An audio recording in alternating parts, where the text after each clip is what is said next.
नमस्कार दोस्तों, कैसे हो आप सब। इस वीडियो में हम चर्चा करेंगे परीक्षा धाम पब्लिकेशन की पुस्तक से केंद्रीय सूचना आयोग एवं मध्य प्रदेश राज्य सूचना आयोग से संबंधित वस्तुनिष्ठ प्रश्नों की, जो आपके लिए एमपीपीएससी प्रीलिम्स एग्जाम की यूनिट 10 इकाई 10 में सहायक सिद्ध होने के साथ साथ समान रूप से उन सभी एग्जाम्स में लाभकारी सिद्ध होगी जिनमें भी आयोग से संबंधित प्रश्नों को पूछा जाता है। तो दोस्तों, हम शुरुआत करेंगे प्रश्न क्रमांक 1 से। सूचना का अधिकार अधिनियम किस वर्ष लाया गया? दोस्तों, हम सभी जानते हैं वर्ष 2005 में सूचना का अधिकार अधिनियम लाया गया। और दोस्तों, मैं आपको बता दूं, इस अधिनियम की धारा 12 के तहत हमने केंद्रीय सूचना आयोग का गठन किया। दोस्तों, यदि हम केंद्रीय सूचना आयोग की प्रकृति की बात करें तो दोस्तों, केंद्रीय सूचना आयोग एक सांविधिक प्रकृति की संस्था है। आपको इस बात को भी ध्यान रखना है। दोस्तों, केंद्रीय सूचना आयोग की स्थापना 12 अक्टूबर 2005 को की गई। आपको यह भी ध्यान रखना है कि इसकी स्थापना सूचना का अधिकार अधिनियम 2005 की धारा 12 के आधार पर की गई थी। और केंद्रीय सूचना आयोग एक सांविधिक संस्था है। इसका उल्लेख संविधान में नहीं है। इसका गठन या निर्माण अधिनियम के माध्यम से हुआ था। तो दोस्तों, प्रश्न क्रमांक 1 में चूंकि हमसे पूछा जा रहा है कि सूचना का अधिकार अधिनियम किस वर्ष लाया गया, तो ऑप्शन नंबर सी 2005 में सूचना का अधिकार अधिनियम लाया गया। प्रश्न क्रमांक 2, सूचना के अधिकार में किस वर्ष संशोधन किया गया? तो दोस्तों, हम सभी जानते हैं वर्ष 2019 में सूचना के अधिकार में संशोधन किया गया। ऑप्शन नंबर बी प्रश्न क्रमांक 2 का सही जवाब है। सूचना के अधिकार में वर्ष 2019 में संशोधन किया गया, या सूचना के अधिकार अधिनियम में। दोस्तों, एक्चुअली सूचना के अधिकार अधिनियम में वर्ष 2019 में संशोधन किया गया। प्रश्न क्रमांक 3, केंद्रीय सूचना आयोग एक है। तो दोस्तों, आपको यहां पर केंद्रीय सूचना आयोग की प्रकृति, नेचर के बारे में बताना है कि केंद्रीय सूचना आयोग किस प्रकृति का निकाय है। तो दोस्तों, हम सभी जानते हैं चूंकि इसका गठन सूचना का अधिकार अधिनियम 2005 के तहत हुआ एवं इसका उल्लेख संविधान में नहीं है। दोस्तों, इसके गठन के लिए संविधान संशोधन नहीं किया गया, इसलिए यह एक सांविधिक निकाय है। ऑप्शन नंबर बी प्रश्न क्रमांक 3 का सही जवाब है। हमने इस केंद्रीय सूचना आयोग की स्थापना के बारे में भी बात करी थी। इसकी स्थापना दोस्तों 12 अक्टूबर 2005 को की गई थी और इसका मुख्यालय नई दिल्ली में स्थित है। दोस्तों, आपको यह बात भी ध्यान रखनी है। यदि हम इसकी संरचना की बात करें तो दोस्तों, केंद्रीय सूचना आयोग में एक मुख्य आयुक्त होता है और 10 अन्य आयुक्त होते हैं।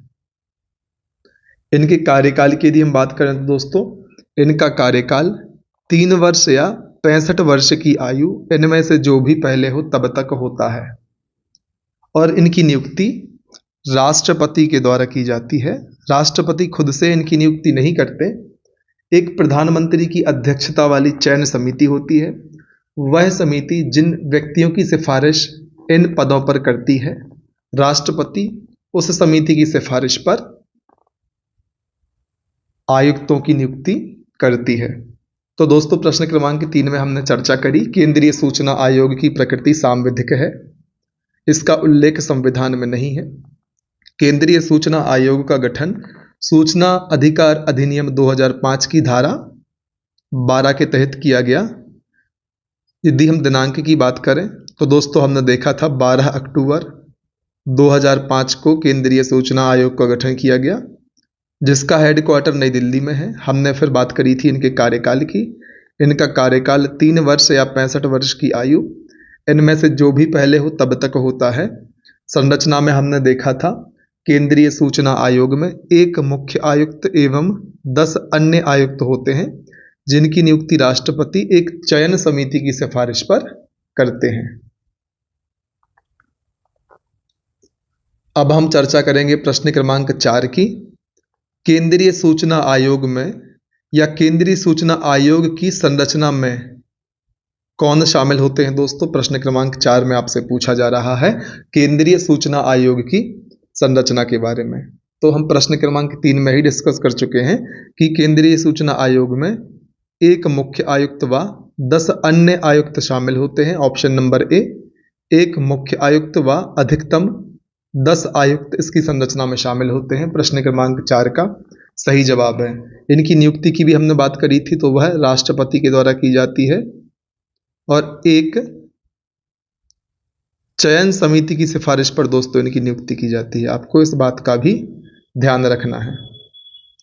प्रश्न क्रमांक 5 की यदि हम बात करें तो मुख्य सूचना आयुक्त और आयुक्त बनने वाले व्यक्तियों को किन क्षेत्रों का अनुभव होना चाहिए? तो दोस्तों यहाँ पर 4 विकल्प दिए हुए हैं। आपको सही कूट का चयन करना है कि जिस भी व्यक्ति को मुख्य सूचना आयुक्त या अन्य सूचना आयुक्त बनना है उनके लिए किस या किन क्षेत्रों का अनुभव होना चाहिए। तो दोस्तों उन व्यक्तियों को विधि, विज्ञान एवं तकनीक, सामाजिक सेवा एवं पत्रकारिता, इन चारों क्षेत्रों का अनुभव होना चाहिए। इसलिए ऑप्शन नंबर डी उपरोक्त सभी प्रश्न क्रमांक 5 का सही जवाब है। प्रश्न क्रमांक 6, केंद्रीय सूचना आयोग में अध्यक्ष एवं सदस्य की नियुक्ति राष्ट्रपति द्वारा एक चयन समिति की सिफारिश पर की जाती है। उस समिति में कौन कौन होता है?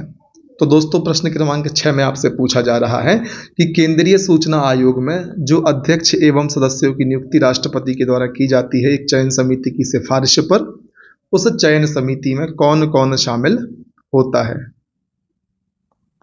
तो दोस्तों उस चयन समिति में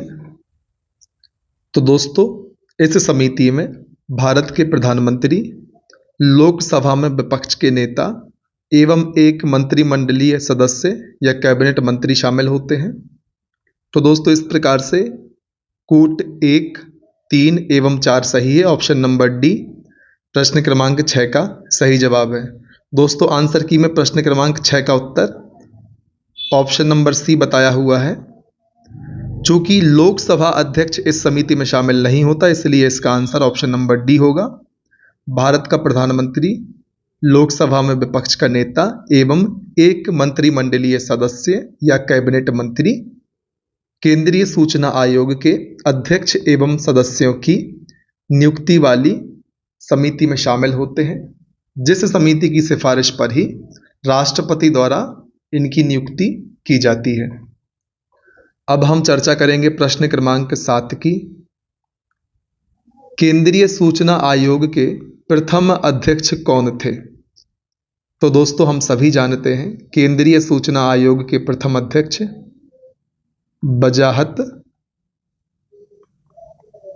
हबीबुल्लाह थे। ऑप्शन नंबर बी वजाहत हबीबुल्लाह प्रश्न क्रमांक 7 का सही जवाब है। केंद्रीय सूचना आयोग के प्रथम अध्यक्ष वजाहत हबीबुल्लाह थे। प्रश्न क्रमांक 8, केंद्रीय सूचना आयोग के अध्यक्ष एवं सदस्यों की पद अवधि कितनी है? केंद्रीय सूचना आयोग के अध्यक्ष एवं सदस्यों की पद अवधि या कार्यकाल कितना है? तो दोस्तों हमने चर्चा कर ली है 3 वर्ष या 65 वर्ष की आयु, इनमें से जो भी पहले हो तब तक केंद्रीय सूचना आयोग के अध्यक्ष एवं सदस्य अपने पद पर बने रह सकते हैं। ऑप्शन नंबर ए 3 वर्ष या 65 वर्ष की आयु जो भी पहले हो प्रश्न क्रमांक 8 का सही जवाब है।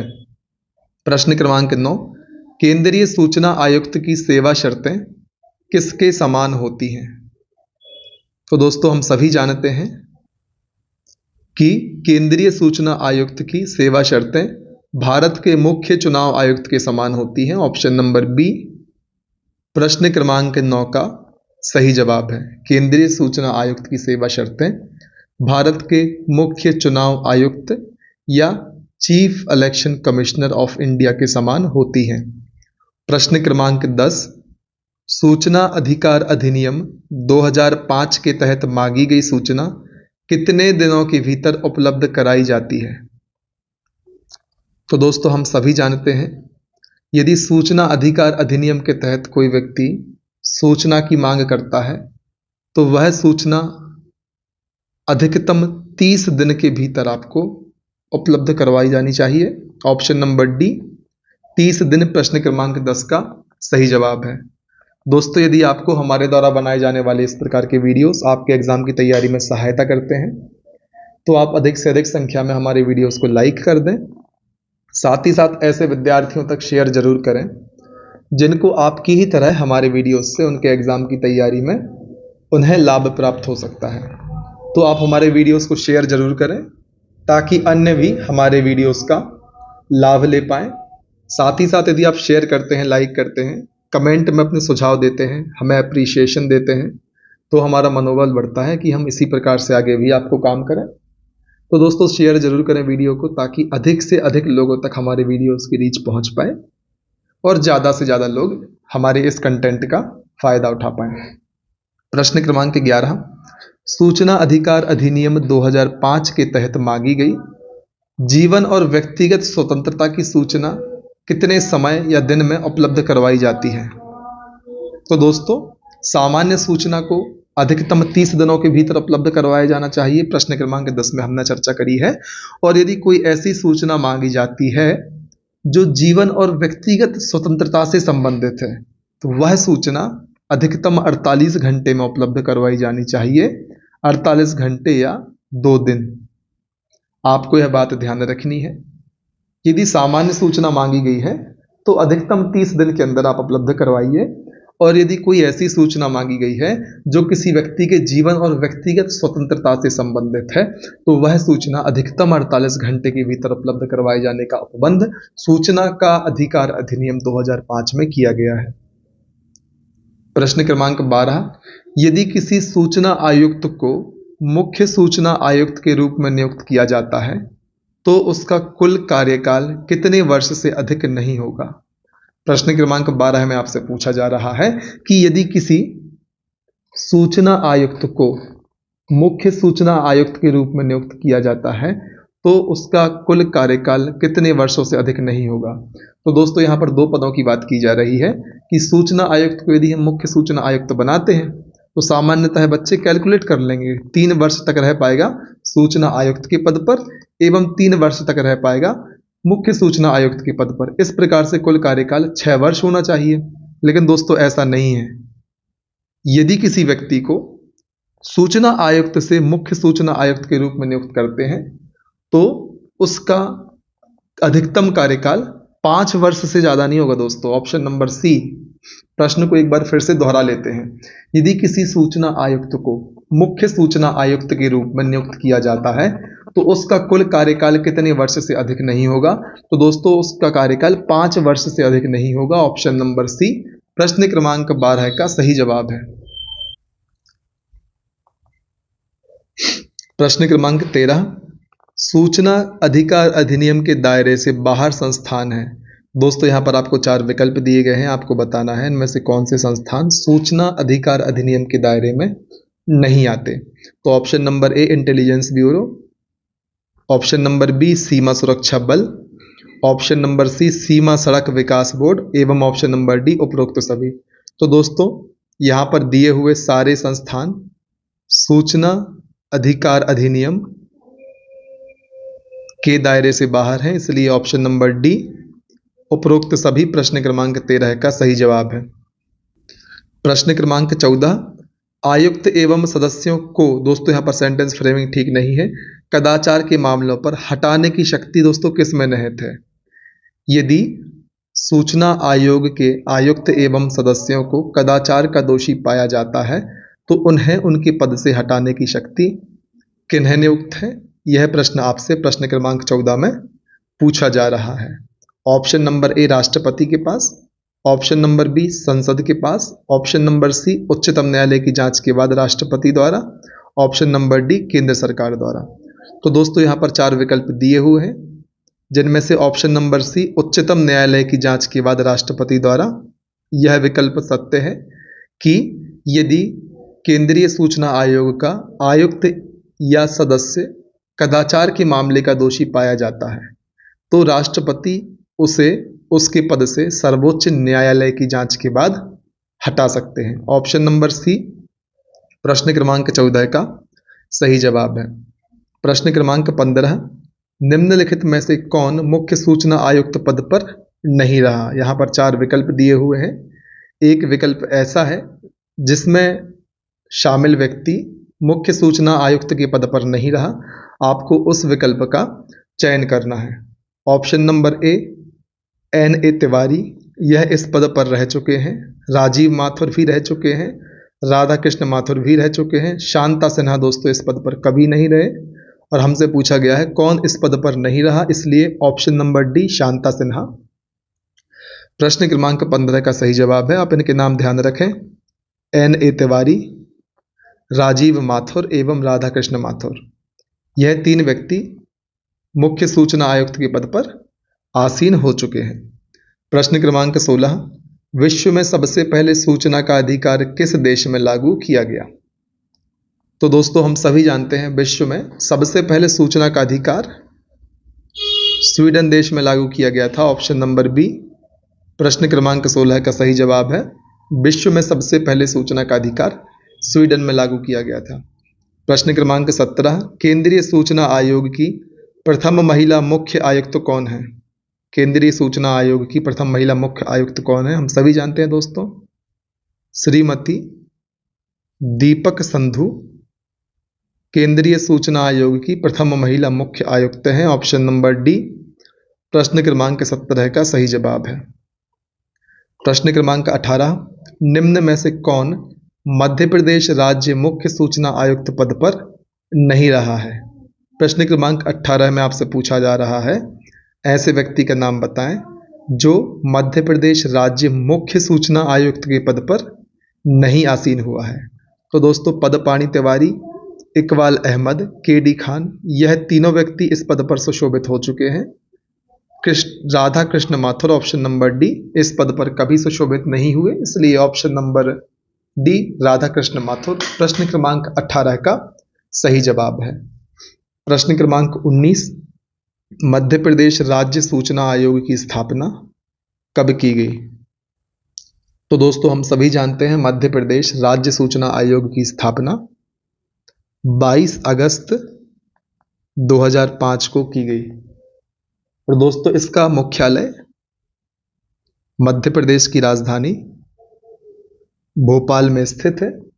यदि हम बात करें तो सूचना का अधिकार अधिनियम 2005 की धारा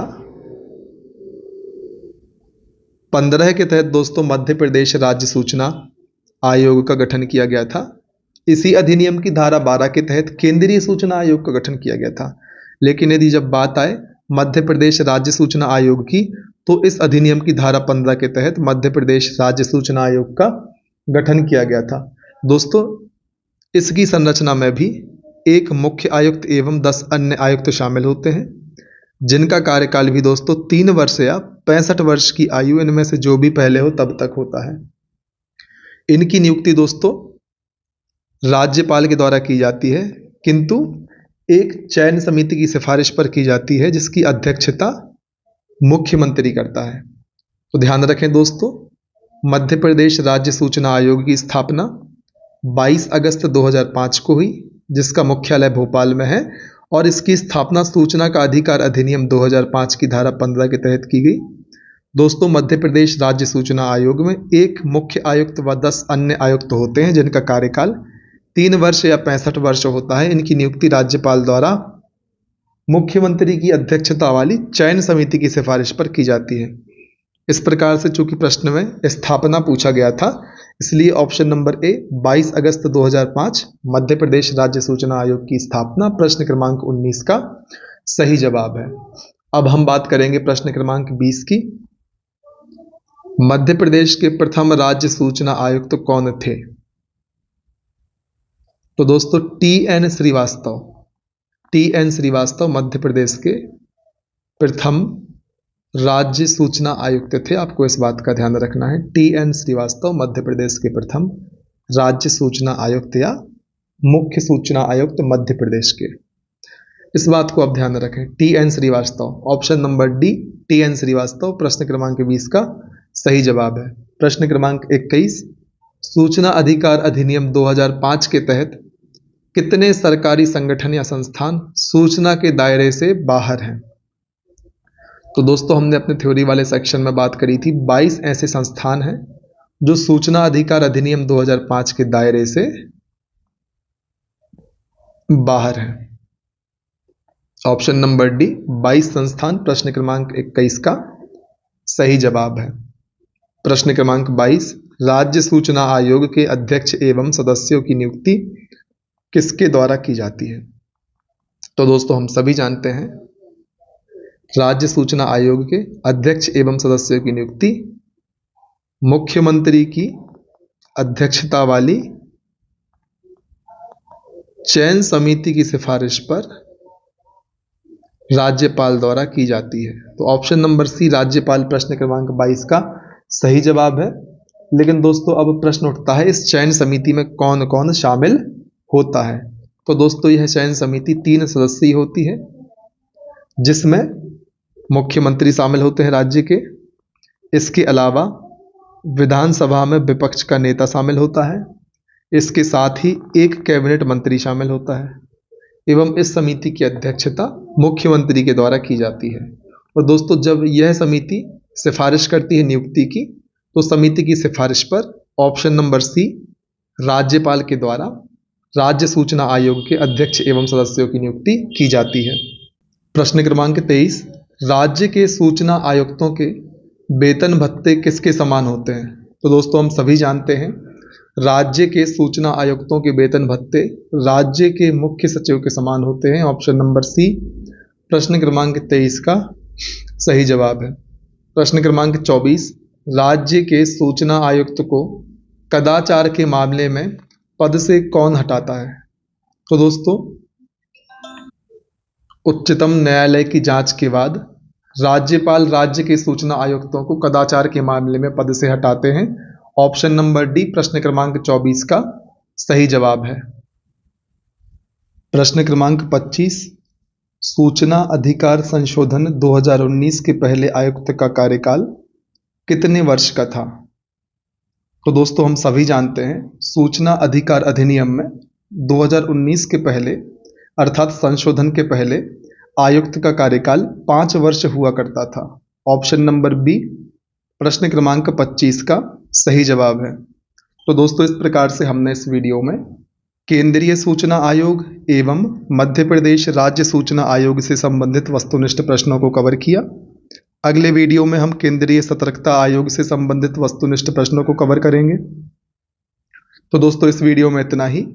यदि आपको हमारे द्वारा इस प्रकार से बनाए जाने वाले वीडियोस आपके एग्जाम की तैयारी में आपकी किसी भी प्रकार की सहायता करते हैं, तो आप अधिक से अधिक संख्या में हमारे वीडियोस को लाइक करें। ऐसे विद्यार्थियों तक शेयर जरूर करें जिनको हमारे वीडियोस से उनके एग्जाम की तैयारी में आपकी ही तरह लाभ हो सकता है। आप हमारे चैनल को सब्सक्राइब करें, साथ ही साथ बेल आइकन भी प्रेस करें, ताकि आने वाले समय में जितने भी वीडियोस हम अपने चैनल पर अपलोड करते हैं उनकी नोटिफिकेशन आपको तुरंत प्राप्त हो जाए। दोस्तों डिस्क्रिप्शन बॉक्स में हमने अपने टेलीग्राम चैनल की लिंक आपको प्रोवाइड की हुई है। लिंक के माध्यम से आप हमारे चैनल को ज्वाइन कर सकते हैं। साथ ही साथ आप यदि इस पुस्तक को भी परचेस करना चाहते हैं तो इसकी लिंक भी हमने आपके लिए डिस्क्रिप्शन बॉक्स में दी हुई है। आप लिंक के माध्यम से पुस्तक को भी खरीद सकते हैं। तो दोस्तों बने रहें हमारे साथ, लगातार मेहनत करते रहें, तब तक ना रुकें जब तक कि आपको आपकी मंजिल प्राप्त नहीं हो जाती। जय हिंद।